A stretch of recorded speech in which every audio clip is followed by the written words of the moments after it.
In continuity of my earlier video मैं आपको हमारे जो स्ट्रक्चर है वो आर्मी का स्ट्रक्चर मैंने आपको शायद समझाने में कामयाब हुआ हूँ कि chief of army staff, chief of naval staff और चीफ ऑफ एयर स्टाफ, इसके साथ मुजाहिद फोर्स आएगी, इसके साथ हमारी अदर जो है सर्विसेज, जो अदर हमारी फोर्सेज हैं वो अटैच होंगी, और वो जो है पाकिस्तान के अंदर आर्म्ड फोर्सेस आर्टिकल 243 और 45 के बाद हम अब आ जाते हैं पर्टिकुलर ऑफेंसेस के मतलब, क्योंकि इस वक्त डिस्कशन जो है पाकिस्तान के अंदर वो ऑफेंसेस के मतलब हो रही है कि जो आर्म फोर्सेस के अगेंस्ट ऑफेंसेस हैं उनका ट्रायल किधर होगा। ये बड़ा एक इम्पोर्टेंट क्वेश्चन है। तो अब हम देखते हैं कि जो हमारा बेसिक लॉ है, जो बुनियादी कानून है ताज़ीरात पाकिस्तान, क्या उसके अंदर को आर्मी जो है वो जो आर्मी के ख़िलाफ़ जराइम है उनका जिक्र है कि नहीं है। तो इसके लिए मैं आपको ये बात बताना चाहता हूँ कि बिल्कुल है, और ये चैप्टर 7 है, offences relating to the army, navy and air force. ये सेक्शन 131 से स्टार्ट होके पीपीसी के 1 सेक्शन 40 तक जाता है। अब इसके अंदर बुनियादी बात समझने के क्या है, क्योंकि मैं एक एक सेक्शन को अगर पढ़ने लगूंगा तो आपका बहुत सा टाइम चाहिए होगा। आर्टिकल 131, 132 अबैटमेंट और एक्चुअल उसका हो जाना ये डिफाइन करता है। वो क्या चीज़ है कि अगर कोई शख्स किसी को बगावत पे उकसाए आर्मी के अंदर अपने अफसर की अपने ही सेटअप के खिलाफ बगावत के लिए उकसा दे, और वो जो सेलर है या जो कोई सोल्जर है अगर उस बगावत के उकसाने के बाद वो बगावत कर दे, तो ऐसे हालात के अंदर जो है वो 131 जो है वो लागू होगा, और अगर वो नहीं होता तो फिर 132 होगा। और इसी तरह सोल्जर को असॉल्ट करना, हार्बरिंग करना, ये डिफरेंट इसके ऊपर ऑफेंसेस हैं। मेन मैंने आपको बता दिया है कि अगर कोई शख्स आर्मी के सोल्जर्स को या आर्मी के ऑफिसर्स को या किसी एक सर्टन एरिया में से दो चीज़ों के लिए कह दे, अपने सुपीरियर ऑफिसर्स की कमांड को ना माने, या पाकिस्तान के खिलाफ जो है वो बगावत करे, या इनसाइड दी आर्मी सेक्टर बगावत करने के लिए उकसाता है, तो वो जो ऑफेंस है वो हमारा 131 से लेकर 140 के अंदर कवर होगा। अच्छा, अब इसके ऊपर मजेदार बात यह है कि ये ऑफेंसिव तो डायरेक्ट आर्मी के रिलेटेड ऑफेंसिव हैं, तो इसका ट्रायल किधर होगा, ये बड़ी अहम बात है। यहाँ से हमने स्टार्ट किया। तो अब हम जब criminal procedure, code of criminal procedure को पढ़ते हैं तो हम देखते हैं कि जी ये तो डायरेक्ट आर्मी के साथ इतने बड़े ऑफेंसेस को बात की जा रही है, तो इसका जो ट्रायल है वो लॉ क्या कहता है।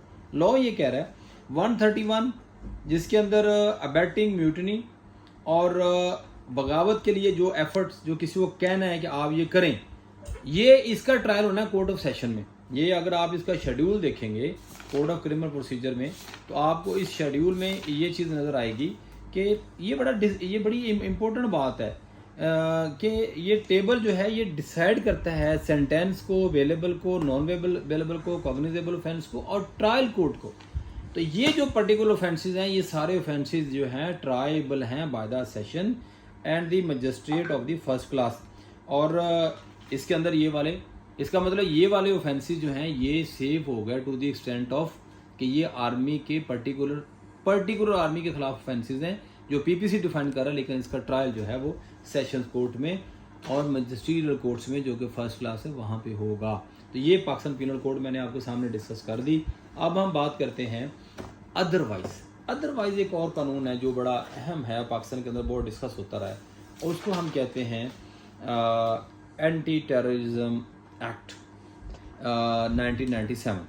अब ये जो अक्सर वो कहा था, हम कहते हैं दहशतगर्दी कोर्ट्स, हालांकि वो एंटी टेररिज्म कोर्ट्स हैं, तो ATC होती हैं वो, तो हम उनको दहशतगर्दी कोर्ट्स कह देते हैं।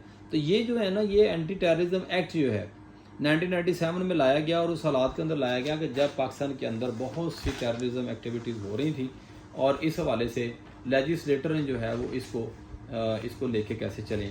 अच्छा, अब हमने देखना ये है कि चलें ये मिलिट्री का लॉ जो है इस पर हम फाइनल पे आएंगे एंड पे जाके। तो ये जो पहले पीपीसी के अंदर डिफाइन करने का क्या मकसद है जराइम को, और उसके बाद एक नई एनेक्टमेंट जो है वो 1997 में आती है।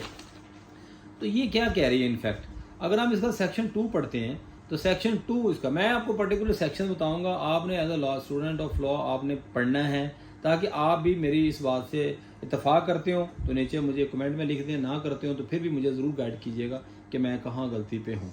अगर हम اسی اینٹی ٹیررزم ایکٹ 1997 کے سیکشن 2 پہ آتے ہیں. تو یہ آرمڈ فورسز کو ڈیفائن کرتا ہے. Sub clause A, armed forces مین military, naval and air forces of Pakistan and reserves of such forces. وہ جو میں نے آپ کو پہلے بتا دیا کہ ریزروز کیا ہیں، ریزروز آف سب فورسز. اور سول آرمڈ فورسز کون سی ہیں؟ مین frontier constabulary, frontier corps, Pakistan coast guard, Pakistan rangers اور باقی وہ ادارے جو فیڈرل گورنمنٹ کے تحت کام کرتے ہیں. یہ صرف آپ اس کو ATC میں لے کر جائیں گے، اپنا ATA میں جائیں گے تو پہلا سیکشن جو ہے پریامبل کے بعد 2 وہ ڈیفائن کر رہا ہے کہ آرمڈ فورسز جو ہیں وہ کیا ہیں. اچھا اب ہم آ جاتے ہیں آرمڈ فورسز کے بعد اس کے اندر کوڈ کی ڈیفینیشن جو ہے وہ کون سی ہے. وہ 2 سب کلاز E کے اندر ہے، code means an anti terrorism code establish under section 13. اب سیکشن 13 پہ ہم آ جاتے ہیں. سیکشن 30 یہ میں اس لیے آپ کو بات کر رہا ہوں کہ آپ کو یہ بات مائنڈ میں رکھنی ہے کہ ہم نے الٹیمیٹ جا کے اس جسٹ پہ پہنچنا ہے کہ کیا آیا ایک سیولین کا جو جرم ہے اگینسٹ دی آرمی، کیا وہ جو ہے وہ ادھر جو ہے وہ ہو سکتا ہے ٹرائل اس کا یا نہیں ہو سکتا. تو اس حوالے سے آپ کو اس سے کافی حد تک جو ہے وہ چیزیں جو ہیں میسر آ جائیں گی. اچھا اگر ہم بات کریں گے جو کورٹ ہے جو اینٹی ٹیررزم ایکٹ کے تحت بنتی ہے، تو اس ایسے تمام اوفینسز جو کہ ATA کے تحت آئیں گے وہ ٹرائبل ہیں by the anti terrorism court, اور جو PPC کے تحت آئیں گے وہ ٹرائبل تھے سیشن کورٹ. اب ایک کنسیپٹ سمجھ لیں، جب اسپیشل لا آ جاتا ہے تو جنرل لا جو ہے وہ اس کا سب آرڈینیٹ ہو کے سائڈ بھی ہو جاتا ہے اور اسپیشل لا کے تحت ہم بات کرتے ہیں. چلیں ہم اسپیشل لا کے تحت بات کر لیتے ہیں. اب آ جائیں ہم نے اینٹی ٹیررزم ایکٹ کے اوپر. اینٹی ٹیررزم ایکٹ کا جو آرٹیکل جو سیکشن اس کا ہمارا 5 اور 6 ہے. اچھا 5 کے اندر تو بڑا کلیئر ہے، use of armed forces and civil armed forces to prevent terrorism.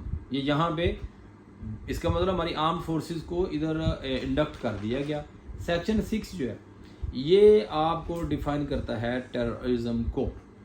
اچھا اس کے اوپر جو ہے نا یہ ایک بڑی مزدار بات ہے، وہ یہ ہے کہ آرمڈ فورسز کے خلاف یا ملک میں اندر کو انسیکیورٹی پیدا کرنا چاہتا ہو یا سینس آف فیئر پیدا کرنا چاہتا ہو یا پبلک کمیونٹی کے کسی ایک سیکشن کو اپنے غلبے میں لینا چاہتا ہو یا گورنمنٹ اور پاکستان کو اپنے غلبے میں لینا چاہتا ہو، اور اس کے لیے ایک تھریٹ ڈیزائن کی جائے جو جبر اور زبردستی جو ہے ملک کے اندر جو ہے وہ ان ساری چیزوں کے اوپر اس کو کور کریں یا اس کو اس حد تک اپنا کنٹرول حاصل کرنے کے لیے ایفرٹس کریں. تو ایسے تمام معاملہ جو ہے ٹیررزم کے ڈیفینیشن میں انہوں نے ڈال دیے ہیں اور ایکشن بھی ڈیفائن کر دی ہیں. ان تمام ایکشنز کے اندر اگر آپ کو میں ایک چیز عرض کروں وہ یہ ہے کہ اس کے اندر پبلک ایٹ لارج ہونا اور اس کا وہ ڈیزائن جو ہے وہ جو ٹیررزم کی مائنڈ کے ساتھ ڈیزائن کرنا اور اس کے لیے پھر آگے فردر پروسیڈ کرنا انٹینشنل، فزیکل اور the other with other instruments. تو اس حوالے سے جو ہے وہ یہ بڑا کلیئر لا تھا جس کے اندر کہیں نہ کہیں یہ بات موجود ہے کہ آرمی کی کسی کی آرمی ہمارے جو آرمڈ فورسز کے کسی بھی سیکٹر کے اوپر کسی بھی طرح سے کوئی ایسی ایکٹیویٹی کرنا جو اس کے معاملات کو ڈیمیج کرے، جو ان کے پراپرٹیز کو ڈیمیج کرے، جو ان کی اتھارٹی کو ڈیمیج کرے یا ادروائز ان کے خلاف جو ہے وہ ایسی چیز کرے جس کے اوپر ان کا سروسز اور ان کی ایکٹیویٹی جو انوالو ہو جائے. اور پرٹیکولر اس میں اگر ہم ڈیفینیشن کا این پڑھتے ہیں، involve serious violence against a member of police force, armed forces, civil armed forces اور پبلک سرونٹ. تو یہ اوفینس ہے under the section 6 of the anti terrorism act. اور یہاں پہ بھی ہم جب بات کرتے ہیں تو یہ لا بڑا کلیئر بولتا ہے، اسپیکس کرتا ہے کہ جی یہ جو ہے اس کا ٹرائل جو ہے وہ ہوگا ATC کورٹ میں اور اس کی جورسڈکشن سیکشن 12 میں ڈیفائن کی گئی. ہاں کہیں نہ کہیں اینٹی ٹیررزم کورٹ جو ہے وہ سیکشن 23 میں جا کے اپنی اتھارٹی سمجھتی ہو کہ یہاں میری اتھارٹی نہیں بنتی ہے تو وہ جو ہے آگے اس کو ٹرائل کو کسی دوسرے کنسرن کورٹ کی طرف بھیج سکتی ہے. اوکے